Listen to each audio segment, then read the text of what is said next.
Man, we got a lot to get through with the Houston Texans on this one. They have completely revamped their offensive line. They've made multiple big moves, and this is a line that I don't even know if we're going to recognize it. And I think a lot of people are asking the question. I think fairly, a lot of people are asking the question, what are the Texans doing with our offensive line? And I'm here to tell you to calm down, outside perspective, pump the brakes a little bit. It's not as bad as you think. In fact, I think your offensive line is going to be greatly improved. You're bringing in a new OC. It's not just that, though. We're going to look at what your offensive line was last year compared to the pieces that you have this year. And I think overall, you're going to have a better offensive line. If you're not new, or if you are new to what we do here, my name is Craig. Me and my buddy, we love the NFL. We are Lions fans and a Michigan fan. By the way, won a national championship in Houston. That was fantastic.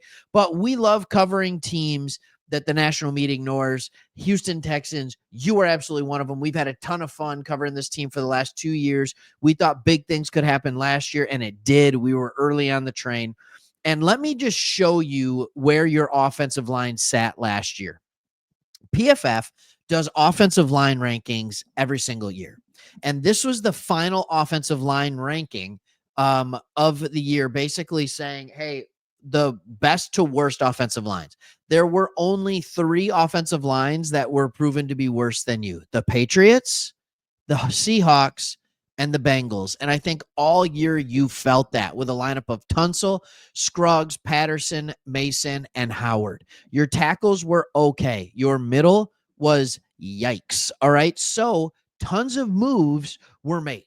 And we're going to talk about this because a lot of people are saying, like, my goodness, did the Houston Texans just completely mess with CJ Stroud?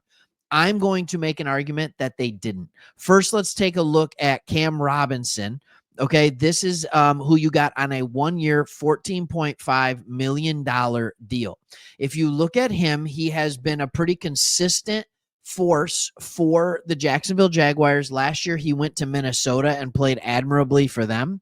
But as you can see over here, his pass blocking is what actually does the most for him. He's a good blocker, but his pass blocking is actually what he's better at than run blocking. Is he as good as Tunsil?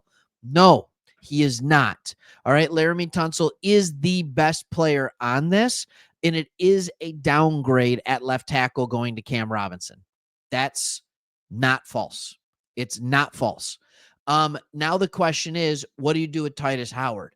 I don't know. But first, I want to look at the other guy that you brought in that I think nobody is really giving enough credit to, and that is Trent Brown.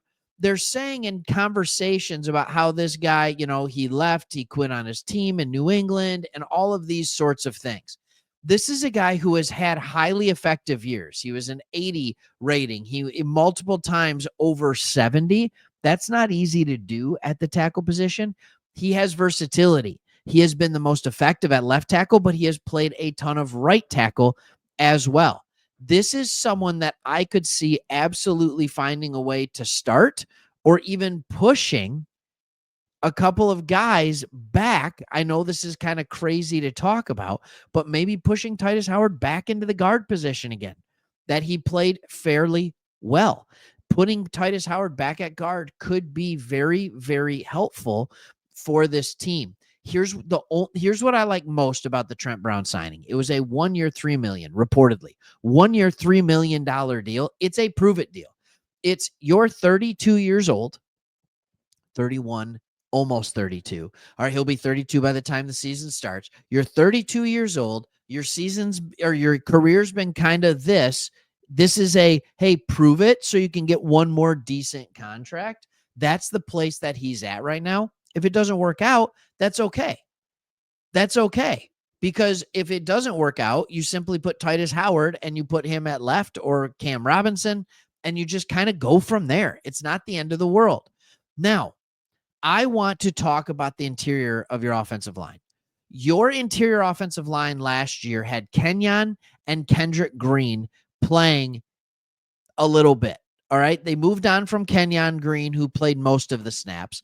I want to just give you an idea. We just looked at a couple of PFF rankings. 38 and 37. This is one of the worst I've ever seen. especially for a guy who plays a large amount of starter minutes. That is terrible. Kendrick Green was, even though he didn't play and everybody knew it and knew why, he actually rated out better offensively and the grading system that PFF uses. PFF's not the end all be all. But here's what I'm saying. You are going from those guys. You are going from those guys, and now you are going to go into guys like Lincoln Tomlinson. All right. When you go into a guy like Laken Tomlinson, you realize very quickly that he is a better player than either of those guys. All right. And look at this.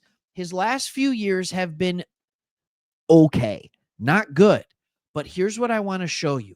He played at San Francisco. Does that offensive system sound familiar to anything you might run? He was with San Francisco. When he was with San Francisco, he was a very effective guard. He was okay with the Lions. I knew about him, but we were also okay to let him go. And then he became a very effective guard for the 49ers. And then when he was with the Jets and the Seahawks the last 2 years, not nearly as effective. I think it's simply a scheme situation for him. He will have a bounce back year. I would expect him to outperform any of the guards that you started last year. So when we look at certain one of these things, all of a sudden you can take a look here at what you're seeing for your centers, guards, and tackles. And all of a sudden things start to show up a little bit. All of a sudden in the interior, you have Jarrett Patterson, Juice Scruggs, and Laken Tomlinson. That's a respectable interior offensive line.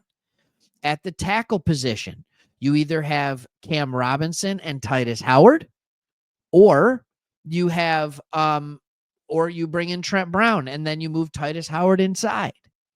Like all of a sudden, and you still have Blake Fisher. So all of a sudden you've gone from this offensive line that is just terrible outside of Laramie Tunsil, who is phenomenal. And now all of a sudden you're looking at an offensive line that can go 7 or 8 deep. And there's a lot of versatility on the offensive line, right? You have Cam Robinson, you have Trent Brown, you've got Blake Fisher, you have Titus Howard, all that can play the tackle position. On the interior, you have Jarrett Patterson, you have Juice Scruggs, you have Laken Tomlinson that can all play the interior position. Also, you have guys that can play it like Titus Howard, who can move inside. All of a sudden, you're looking at, oh man, we have, and all of a sudden you're like, oh, we have 7 or 8 offensive linemen that probably are better or equal to what we had last year, except at one position. So yes, your left tackle is not as good. I'm not going to sit here and tell you Cam Robinson is as good. He's not as Laramie Tunsil. But I will tell you that your offensive line at every position will see improvement outside of left tackle.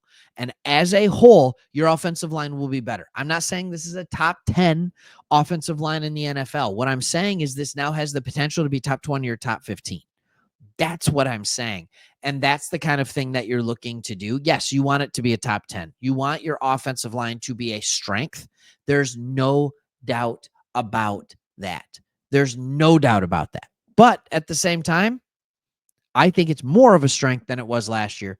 That's why I'm encouraged by it. All right. Thanks for watching.